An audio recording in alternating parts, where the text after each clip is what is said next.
ए कली काल रे नाम होउछि सार से नाम ही साक्षात ईश्वर जेमिति ए कली जुग रे सरल आ सहज मार्ग होउछि श्रवण। जदि आमे नाम को भजन करूछंती नाम को श्रवण करूछंती ताहले आमे प्रभुंकर निश्चय निकटवर्ती हेई परिबा। कृष्णर नाम जे गुणंती अथवा श्रवण करंती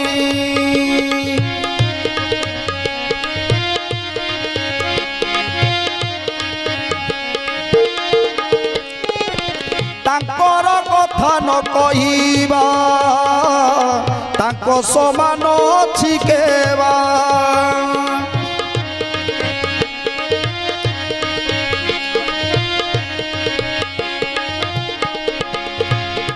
तेणु कृष्णकर नाम को जे श्रवण करंती जे कृष्णकर नाम को सदा सर्वदा गान करंती तांको ठारू बड़ भक्त आउ किए अछि।